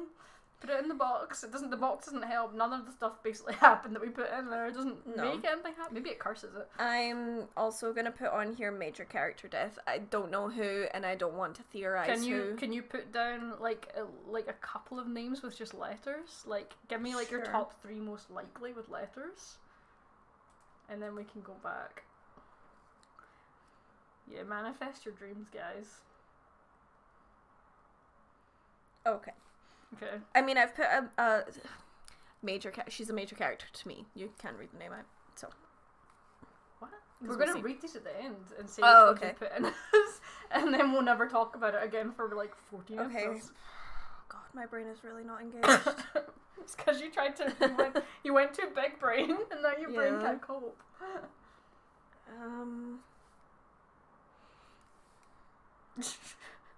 How many have you done? 3? It's 5 each. Yeah, I'm real struggling with this. What do y'all think chapter 2 is gonna contain? I'm pretty sure it's just gonna be Robyn and Qrow and other stuff along that way, but be interested to see what other people think. The chat's actually giving good suggestions, but I don't want to influence your decision making. I have 5. You got 5? I have 5. Alright. So, my 5 are bee kiss. Okay. Manifesting. Manifesting. A major character death, and in it I've put Nora, Wren, Penny, or Cinder. Okay. The bike dies. The bike? A continuous trend. Okay. Oscar kidnapped. Okay. And Neil backstabbing Cinder. Oh, we put that in last time and it didn't happen. We did. We're still waiting. So mine was Winter switches sides, Happy Huntress prison breakout, emotional bee reunion, Ironwood shoots someone else, and Penny gets hacked. Yep. Hey! All very cheerful. So we now put this in the box. Oh, we gotta put it in the box, you're right. Take it. Fucking hell, Kelly. We fold and we put away. You fold this and you take away it. There you go. I agree. I really want old Juniper, but now Junior, to be happy. However, I have concern. A lot of people think there's gonna be loads of flashbacks this volume because it's so long, but I'm like wondering if it's gonna be really short flashbacks than whole episodes kind of thing. Yeah. Wow, you're literally taking it. Oh, no, you're putting it up there. Okay. Safe. Safe. Nobody will ever touch. Yeah, it's always fun to go back to that and like see how wrong we were. I think we might be a bit more on it with some of those this time though. Yeah. Just from the opening, I feel like a lot of the things that we put in there are probably going to happen. Oh yeah. Yeah, I think with some flashbacks, are probably only going to be Cinder, to be honest. Absolutely. I feel like there's actually a lot of trauma for Cinder in this, and we're going to see a lot of her backstory. Cinder right at the start of like the thing, like a flashback of Cinder right back at the start. If they don't plan to expand on it a little bit more, we don't need a lot more, to be fair, just a little bit. Yeah. Yeah. And I do think we might get more Summer Rose flashbacks too. Yeah, either from RWBY or from Qrow. Or from Salem being like, yeah. Or from Salem being a dirty bitch and throwing that shit in. And she's like, oh yeah, we had coffee together that one time and then I killed her. Yeah. We'll see. We'll see how it's hard to go. Well, specifically he shoots someone. Like, I don't mean a Grimm. I mean... No, you mean like an innocent. Like, I mean he shoots another innocent person. Maybe I should have been more specific. But I mean he shoots an innocent person again. not what did I say? I could see my name in caps and I'm like, what did I say? I know. I say so MC, much. Continue. What did I even say there? Because I said about her sharing coffee and then killing her. Okay. Oh, right. Okay. There's just so much stuff coming out of my head. Yeah. Man. It's because there's a slight time lag, so... Yeah. How long have we been on? Like an hour? An hour and 54, so we could probably wrap it up at 2 hours. We probably could wrap it up at 2 hours, but if you guys have any more, like... Any burning questions, go before for we it. peace out for the first of 14. Hello, sir. Then feel free to throw in the chat right now. I can't believe you almost started that discourse again. What, that Yang's a top? Yeah, Yang is a top and I'll die on this hill. No, you won't. Yeah, I will. No, you won't. Jora. Oh, you doing the stretches? You gonna... No, he just wants pets. Say hi, Stream. Well, okay, guess he does want to climb. What a boy. If you don't think Blake is gonna get hurt, who do you think that Blake's screaming is about? Oh no, I think she is hurt. Seeing somebody else get hurt, or like being in a desperate situation, so like she's screaming out of the result of that. I don't think it's her getting hurt. I think it's that she sees somebody else get hurt. Mm-hmm. Like, yeah, in a really bad way. That's like a way that almost seems like unrecoverable kind of way. Yeah. Also, everyone that's asking me if someone is a top or someone's a bottom, go back and watch Curse Corner. They're still there. So they shouldn't be. They should be removed from existence. You need to fix your air compressor, boy. It's not a necklace. Yang versus Neo 2.0? Potentially. Nice. Potentially. But we could also get a Yang Mercury rematch. There's lots of rematches. Well, they kind of had one, but it was just shit in Volume 5. Yeah. But I would actually prefer to see a Neo Yang fight because their fights are just cool, and I want to see. I feel like the growth there would be more interesting. Oh yeah, considering that Yang like uses a lot more of her body as a whole in her combat. Yeah. So. Do you think the bees will be the Renora couple therapist? It would be interesting to see either side talking about the other. I think they could both be each other's therapist. I don't think the bees are entirely perfect in their dealing of romance. So... But I wouldn't be surprised, to be fair. It depends how like things go. Obviously that like a situation comes up, especially on the Ren Blake side, because obviously we had Nora say what she said in Volume 7 about Blake and Yang. Like she very much thinks that there is unspoken feelings between them. Mm-hmm. So I wonder if she may bring it up to Blake at some point. Yeah, I feel like if there's going to be any discussion, it's probably going to be Nora bringing up to Blake. Yeah. I don't think Yang or Ren are the kind of people that would bring it up to each other to talk about. So yeah, I feel like that's more likely than Ren opening up to Yang particularly. Yeah.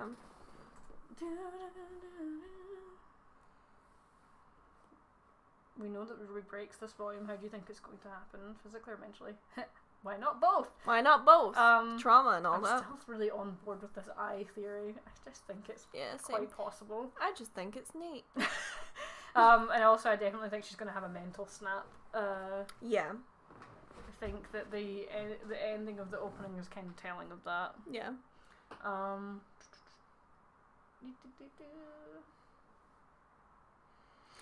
See, there is an old comic where Blake tried to like talk to Yang, but Yang was actually Neo. Yeah, that was a good one. And Neo stabbed Blake, and it was so angsty, but I fucking live for that shit.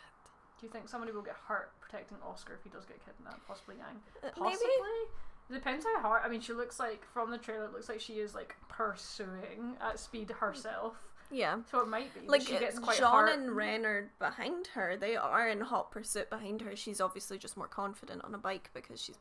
I don't want to say that Yang's never going to get injured again because of obviously what happened at Volume 3. Like, no, of course. I don't think the injury will be as bad as what was caused. It could be enough for, obviously, Oscar getting taken and Yang possibly getting injured and pursuing him, like, alone. Could be enough that it's like that's when they get in touch with the other team and they're like, we need you guys, like this has happened. Yeah. And then that's how they sort of reunite and bond again. Because obviously as soon as like the others are like in that kind of danger and Oscar's been taken, they'd be like, all right, okay, cool. Yeah. We will assist. Now that Ospen is back, what do you think Salem will do once, if she has Oscar? Will Ospen take control? I hope not. We saw that Oscar was like, I'm gonna have a word with you, mister, about Ospen. Yeah, he was very much playing the adult, like, no, you don't get to tell me what I can and can't tell my friends because we're not fucking done here. I liked that. Yeah, I'm not, I wouldn't be surprised if she tries to do that, tries to speak to Ospen, but, like, Oscar just doesn't let Ospen, like, come to the surface. No. Because he seems to still have quite a lot of control over himself, and I know that apparently over time that'll erode, but I feel like this time it's different in some way.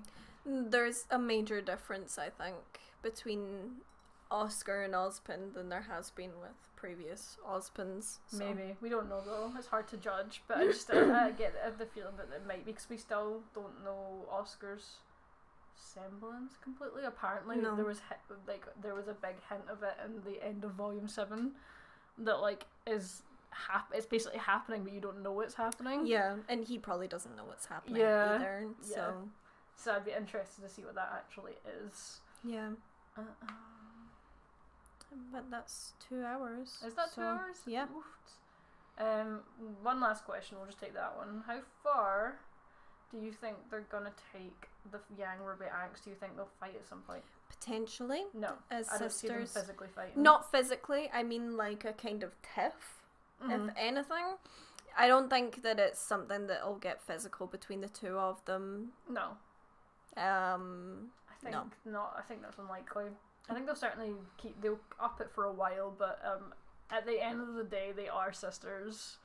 Yeah, at the end of the day, they want the best for each other. And they still want the best for each other, and they both think they're doing the right thing. Like, neither of them are doing a particularly bad thing.